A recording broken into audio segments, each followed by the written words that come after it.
একই সাথে হত্যা করে আমার মাকে। मंत्री शेख हसीना जी, मैडम शेख रेहाना जी, अन्य गणमान्य कि बांग्लादेश की विकास यात्रा के इस अहम पड़ाव में আমার তিন ছোট ভাই কামাল জামাল রাসেলকে, কামাল জামালের অপহৃত বধূ সুলতানা ও পারভিন জামাল রোজিকে, একই সাথে আমার পরিবারের অন্যান্য সদস্য মুক্তিযোদ্ধা শেখ ফজলুল হক মনি, তার অন্তঃসত্ত্বা স্ত্রী আব্দুর রব সানিয়া বাদ সাহেব, তার 10 বছরের ছেলে, 13 বছরের মেয়ে, 4 বছরের নাতি সুকান্ত সহ সেই দিন রাষ্ট্রপতি, মিলিটারি সেক্রেটারি ব্রিগেডিয়ার জামিল এবং পুলিশ অফিসার সিদ্দিকুর রহমান সহ যারা শাহাদাত বরণ করেছিলেন তাদের আত্মার মাগফিরাত কামনা করি। আর স্বাধীনতা 53 বছর আমরা পার করেছি। দর্শক, আমরা সরাসরি লাইভের মধ্যে যুক্ত হয়ে যাব এবং তিনি কি বললেন দেশের সম্পর্কে এবং তাদেরকে কি বোঝানো হচ্ছে সবকিছু আপনারা এখন লাইভের মধ্যে দেখবেন। আমরা কথা বাড়াবো না, সরাসরি আমরা লাইভে যুক্ত হয়ে যাব। চলুন আমরা লাইভটি একটু দেখে আসি। 53 বছরের মধ্যে 29টা বছরই এ জাতির জন্য ছিল দুর্ভাগ্যের বছর। স্বাধীনতার পর জাতির পিতা বঙ্গবন্ধু শেখ মুজিব হাতে সময় পেয়েছেন মাত্র 3 বছর 7 মাস। যুদ্ধ বিধ্বস্ত একটি দেশকে তিনি গড়ে তোলেন এবং স্বল্পোন্নত দেশ হিসেবে জাতিসংঘ কর্তৃক স্বীকৃতি আদায় করে নেন। এত অল্প সময়ে একটি প্রদেশ, শোষিত বঞ্চিত মানুষ, তাদের ভাগ্য পরিবর্তন এবং একটি স্বাধীন দেশে রূপান্তর করা, স্বাধীন দেশ হিসেবে প্রতিষ্ঠা করা এবং স্বাধীন দেশের স্বাধীনতা সার্বভৌমত্ব সংরক্ষণের প্রতিটি প্রতিষ্ঠান এবং আর্থসামাজিক উন্নয়নের প্রতিটি প্রতিষ্ঠান এবং প্রতিটি পদক্ষেপ, আইন, নীতিমালা সব কিছুই কিন্তু এই অল্প সময়ের মধ্যে জাতির পিতা বঙ্গবন্ধু শেখ মুজিব করে দিয়ে যান। শুধু তাই না, এত অল্প সময়ের মধ্যে একটি সংবিধান আমাদের উপহার দিয়েছেন, যে সংবিধানে বাংলাদেশের জনগণের প্রতিটি মৌলিক অধিকারের কথা বলা আছে। একটি যুদ্ধ বিধ্বস্ত দেশ, রিজার্ভ মানি নেই, কারেন্সি নোট নেই, যুদ্ধকালীন সময়ে কোনো খেতে ফসল হয়নি, গোলায় যে ধান খাবার যা ছিল পাকিস্তানি হানাদার বাহিনী তারা সব কিছু আগুনে পুড়িয়ে দিয়ে যায়। রাস্তাঘাট, পুল, ব্রিজ, আমাদের দেশে গেরিলা যুদ্ধ হয়েছে, সবই বিধ্বস্ত। এই ধ্বংসস্তূপের উপর দাঁড়িয়ে শূন্য হাতে যাত্রা শুরু করেই এ দেশকে এগিয়ে নিয়ে গিয়েছিলেন। সবথেকে দুঃখের বিষয়টা হলো আজকে যেমন আপনারা দেখতে পাচ্ছেন, কেউ বলছে গণতন্ত্রই নাকি দায়ী, কারোর মধ্যে যে বাংলাদেশের মানুষের নাকি কিছুই হয়নি, কোনো উন্নতিই হয়নি। এই যে যারা এইসব কথা বলে যাচ্ছে, এই ধরনেরই কিছু কর্মকাণ্ড স্বাধীনতার পর আমরা দেখেছি।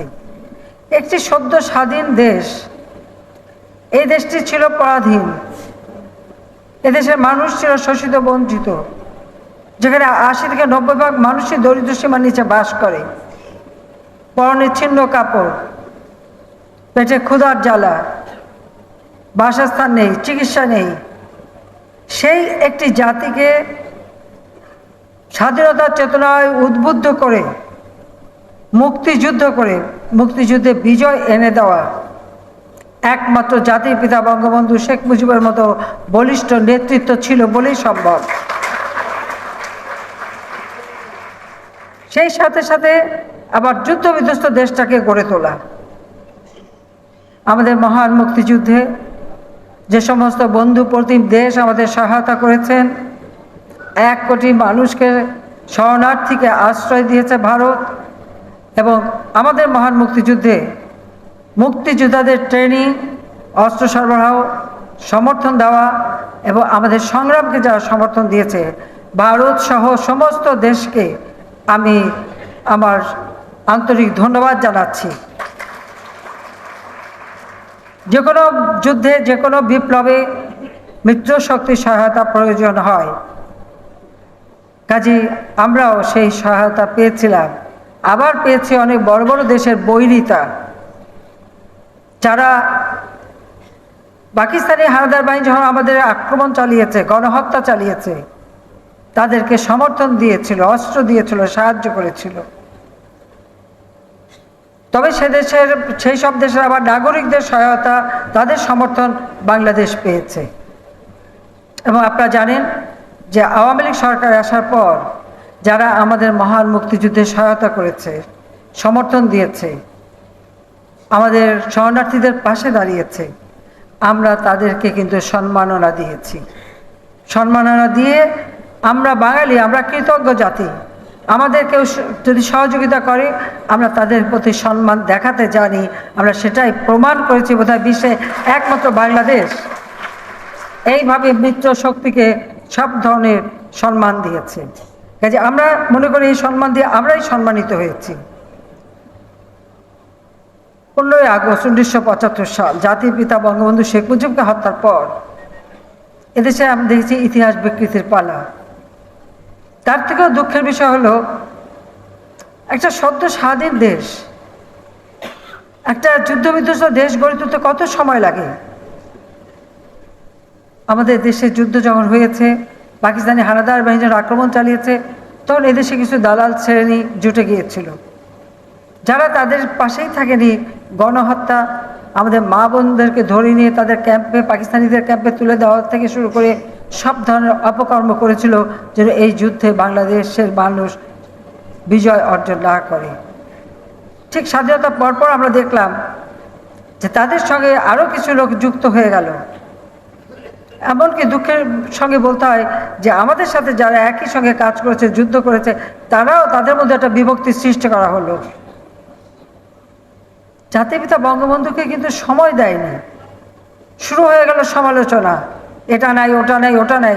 কেউ এটা চিন্তা করতে চায়নি যে একটা যুদ্ধরত অবস্থায় একটা দেশের কি অবস্থা হতে পারে, অথবা তার পূর্বে বাংলাদেশটা কি যে শোষিত বঞ্চিত ছিল, বাংলাদেশের মানুষের কী ছিল। একটা যুদ্ধবিধ্বস্ত দেশ গড়ে তুলছে যেখানে সকলে মিলে তাকে সাহায্য করবে, সেটা না করে কিছু লোক শুরু হয়ে গেল, কেউ নতুন বিপ্লব, কেউ বৈজ্ঞানিক সমাজতন্ত্র, কেউ নানা ধরনের কথা। আর এদের সাথে যুক্ত হয়ে গেল ওই স্বাধীনতা বিরোধী চক্র, আলবদর রাজাকার বাহিনী থেকে শুরু করে তারা। এরা যখন এই ধরনের কর্মকাণ্ড করেছে এবং তার উপর তাদের লেখা পত্রিকা বের করে নানা ধরনের মিথ্যা অপপ্রচার চালানো, মিথ্যা অপপ্রচার চালিয়ে মানুষকে বিভ্রান্ত করা। উদ্দেশ্যটা কী ছিল? ছিল বাংলাদেশের জনগণের মন থেকে বঙ্গবন্ধু শেখ মুজিবকে মুছে ফেলা বা তাদের মনে একটা বিরূপ ধারণা সৃষ্টি করা। কিন্তু তারা কিন্তু সফলকাম হতে পারেনি। বাংলাদেশের মানুষের যে আস্থা, বিশ্বাস জাতির পিতা বঙ্গবন্ধু শেখ মুজিবের উপর ছিল, সেটা কিন্তু তখন অটুট ছিল। আপনারা যদি 15ই আগস্টের পর বিবিসিতে সে কর্নেল রশিদ এবং ফারুক তাদের যে ইন্টারভিউ, সেই ইন্টারভিউটা শোনেন। এখন তো তথ্য প্রযুক্তির যুগ, এখন যে কোনো জায়গায় সার্চ করলে সব তথ্যই পাওয়া যায়। সেখানে তারা কি বলেছে? তারা বলেছিল বঙ্গবন্ধু শেখ মুজিব এত বেশি জনপ্রিয় ছিল যে কোনো মতেই তার জনপ্রিয়তা খাটো করা যায়নি, কাজে তাকে সরানোর জন্য হত্যা করা হয়েছিল একমাত্র পথ, আর তারা সেই হত্যা করেছে। এবং তারা চ্যালেঞ্জ দিয়েছিল ওদেরকে আবার কে বিচার করবে। তাদের ধারণা ছিল কেউ কোনোদিন তাদের বিচার করতে পারবে না। কেন এই ধারণাটা হয়েছিল? এই কারণে 15ই আগস্ট জাতির পিতাকে হত্যার পর যারা ক্ষমতা এসেছিল, যেমন মোস্তাক, খনি মোস্তাক, সে বেইমানি মুনাফিকি করলো ক্ষমতার লোভে। যারা চক্রান্ত করে, ষড়যন্ত্র করে, তারা কিছু লোককে ব্যবহার করে তাদের দিয়ে যখন এই কাজটা শেষ হয় তখন তাদেরকে আর প্রয়োজন হলে আস্তে করে ছুঁড়ে ফেলে দেয়। মোস্তাকের অবস্থায় তাই হয়েছিল। জিয়াউর রহমান ছিল তার দোসর, যে কারণে মোস্তাক ক্ষমতায় দখল করে জিয়াকে বানিয়েছিল সেনাপ্রধান। কিন্তু সেই মোস্তাককেও কিন্তু বিদায় নিতে হলো। ক্ষমতা দখল করে নিল জিয়াউর রহমান একদিন জাস্ট ঘোষণা দিয়ে যে আজকে থেকে রাষ্ট্রপতি হলাম, এইভাবেই তার সরকারে আসা, সে ক্ষমতা দখল করলো। অর্থাৎ বাংলাদেশের মানুষের যে অধিকার, সেই অধিকারগুলি একে একে শেষ হয়ে গেল। কাজে ওই যে খনি রশিদ, ফারুক, তারা যে কথাগুলি বলেছিল, জনগণের মন থেকে বঙ্গবন্ধুকে সরাতে পারেনি বলে তাকে খুন করতে হলো। আর সেই খুনের দোষর যারা হলো তারা এই দেশটাকে সর্বনাশের দিকে নিয়ে গেল। মাত্র 3 বছর 7 মাসের মধ্যে যতটুকু উন্নতি জাতিপিতা করেছিলেন, সে প্রবৃদ্ধি অর্জন থেকে শুরু করে মাথাপিছু আয় অর্জন থেকে শুরু করে সর্বক্ষেত্রে একটা বিধ্বস্ত দেশ গড়ে তুলেছিলেন। এরপরে তো বাংলাদেশ এক কদমে এগোতে পারেনি। আমি যদি অন্যভাবে বলি যে আসলে এগোতে দেওয়াই হয়নি। কারণ জিয়াউর রহমান যখন নিজেকে রাষ্ট্রপতি ডিক্লেয়ার করে, সে তো একটু ঘোষিত ক্ষমতা, একদিকে সেনাপ্রধান একদিকে রাষ্ট্রপতি, এই একে অঙ্গে 2 রূপ নিয়ে তিনি বিরাজমান হন। আজকে যখন বিএনপির নেতারা অনেকেই দেখি অনেক বড় বড় কথা বলেন, তারা নাকি গণতন্ত্র খুঁজে বেড়ান। আর 25শে মার্চ নিয়ে গতকালকেই শুনছিলাম বিএনপির এক নেতা বললেন যে 25শে মার্চে নাকি আওয়ামী লীগের সব নেতারা পালিয়ে গিয়েছিল। তাহলে যুদ্ধটা করলো কে, বিজয়টা আনলো কে? তাহলে তাকে আমি জিজ্ঞাসা করি যে এই কথা যে বিএনপির এক নেতা বলল,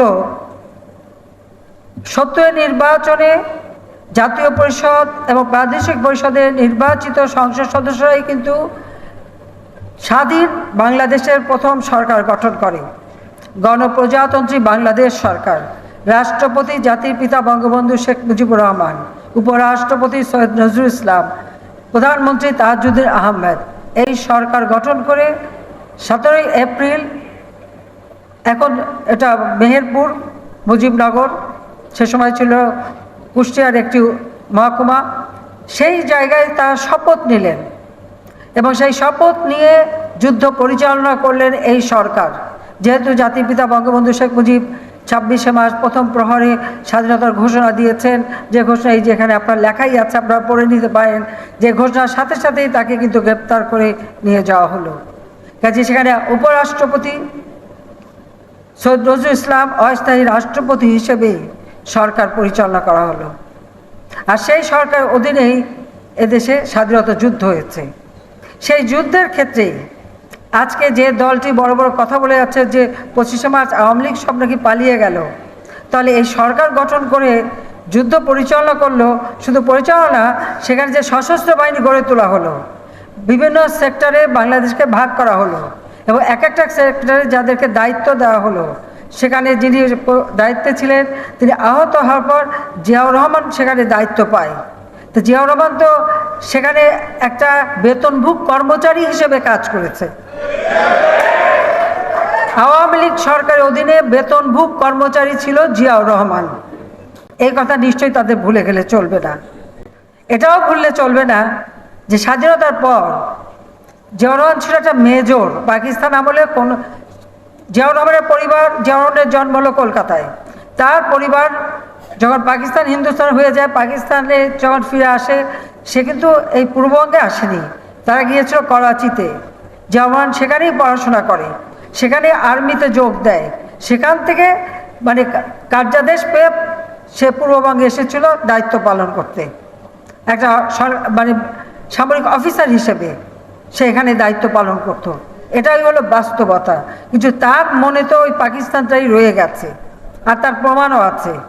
যা আমি আজকে যেটা বলছিলাম যে সেই সময় যে জিয়াউর রহমানের যে মেজর থেকে মেজর জেনারেলটা হলো, এই প্রমোশনগুলি একে একে কে দিয়েছে? এটাও তো আওয়ামী লীগ সরকার দিয়েছে, বঙ্গবন্ধু শেখ মুজিব দিয়েছে। এই অকৃতজ্ঞরা সেটাও বোধহয় ভুলে যায়। হ্যাঁ, যেটা আপনারা এইমাত্র শুনেছেন কিছুক্ষণ আগে, আমাদের ইঞ্জিনিয়ার মোশাররফ সাহেব স্বচক্ষে তার দেখা সেই কাহিনী বলেছেন, আমাদের নেতৃবৃন্দ তাদের বক্তৃতায় বলেছে। জাতির পিতার এই ঘোষণাটা ইপিআর, বর্তমানে বিজিবি, তার ওয়্যারলেসে, সেখানে শওকত আলী, সুবেদার মেজর শওকত আলী, তার সাথে আরও 4 জন সহযোগী সহ তাদের কাছে এই বার্তাটা পাঠিয়ে দেওয়া হয়েছিল। এখানে যে রণক্ষেত্রে একটি বিষয় আছে, আমরা আন্দোলন সংগ্রাম করছি, নির্বাচনে জয়লাভ করেছে আওয়ামী লীগ, কিন্তু ক্ষমতা দিচ্ছে না। সেই ক্ষেত্রে আক্রমণকারী কে হবে আর আক্রান্ত কে হবে? কারণ আক্রমণকারী যে হবে তার বিরুদ্ধেই আমাদের লড়াই। জাতির পিতা বঙ্গবন্ধু শেখ মুজিব নিজের জীবনকে বাজি রেখে তিনি অপেক্ষা করেছিলেন। তিনি জানতেন যে এই পাকিস্তানি হানাদার বাহিনী একসময় আমাদের উপরে আক্রমণ চালাবে। যে মুহূর্তে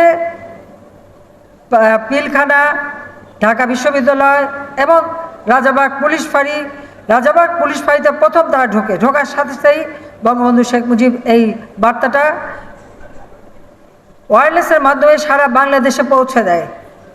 এবং ওয়্যারলেসের মাধ্যমে এই সুবেদার শওকত আলী যখন এই বার্তাটা পৌঁছাতে থাকে, সেই সময় কিন্তু ইপিআর অর্থাৎ বর্তমানে বিজিবি তারাও কিন্তু আক্রমণ করে, আর ঢাকা বিশ্ববিদ্যালয়েও আক্রমণ করা হয় এবং আমাদের বাসাও তারা আক্রমণ করতে আসে। ওই বার্তাটা সুবেদার মেজর শওকত আলী এবং তার যে আরও 3 জন সহযোগী, তারা কিন্তু ওই ওয়্যারলেস সেট নিয়ে কিন্তু ওখানে বসেই ছিল। তারা কিন্তু সেখান থেকে ডরেনি এবং এরপরে ধরা পড়ে, তাদের উপর অকথ্য অত্যাচার করে তাকে নির্মমভাবে তাদেরকে হত্যা করা হয়।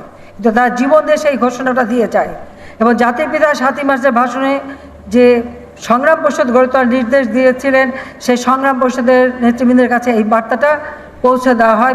প্রতিটি পুলিশ স্টেশন থেকেই এই বার্তাটা পৌঁছে দেয়। টেলিগ্রাম, টেলিপ্রিন্টারের মাধ্যমে সারা বাংলাদেশে এই বার্তাটা ছড়িয়ে যায় এবং আওয়ামী লীগের নেতাকর্মীরা ওই দিন থেকেই যার মতো করে, কেউ রিকশায়, কেউ মাইক নিয়ে, কেউ চঙ্গা ফুকিয়ে জাতির পিতার স্বাধীনতা ঘোষণা দিয়েছে এই বার্তাটা সমস্ত বাংলাদেশে প্রচার করতে শুরু করে। যে সমস্ত জায়গায় তখনও পাকিস্তানি হানাদার বাহিনী আক্রমণ করতে পারেনি, সব জায়গায় কিন্তু এই বার্তাটা আওয়ামী লীগের নেতাকর্মীরাই কিন্তু এটা ব্যাপকভাবে প্রচার করতে থাকে।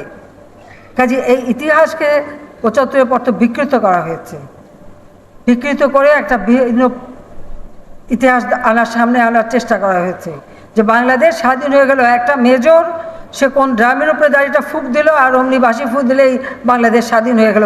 এইভাবে একটা দেশ স্বাধীন হয় না, এভাবে হয় না। তাহলে তো বাংলাদেশের ইতিহাস অন্যরকম হতো। মানুষের সিম্পিতি পাওয়ার জন্য শেখ হাসিনা সবসময় তার পরিবারের কথা টানেন এবং বঙ্গবন্ধুর কথা টানেন। তিনি কিভাবে দেশকে স্বাধীন করেছেন, আসলে তিনি কি কখনো অস্ত্র ধরেছেন এই স্বাধীনতায়? তিনি মোটিভেশনাল স্পিকার ছিলেন হয়তো তখনকার সময়ে, আর এগুলোই সিম্পিতি পাওয়ার জন্য সবকিছু বলে দিচ্ছেন এবং তিনি এই ব্যাপারটিকে কেন্দ্র করেই আজকে এই অবধি। ভিউয়ার্স, আপনাদের এই ব্যাপারগুলো নিয়ে কি মন্তব্য? তিনি যে কথাগুলো বললেন, পরবর্তী লাইভের বাকি অংশ আমরা দেখাবো পরবর্তী কোনো একটি ভিডিওতে, এবং এই ব্যাপারগুলো নিয়ে আপনাদের কি মন্তব্য অবশ্যই আমাদের কমেন্ট বক্সে জানিয়ে দেবেন। আজকে ভিডিও এই পর্যন্তই। চ্যানেল নতুন হলে সাবস্ক্রাইব করুন, বন্ধুদের পাশে থাকুন এবং পরবর্তী লাইভটি দেখার জন্য অবশ্যই চ্যানেলটিকে সাবস্ক্রাইব করুন। আল্লাহ হাফেজ।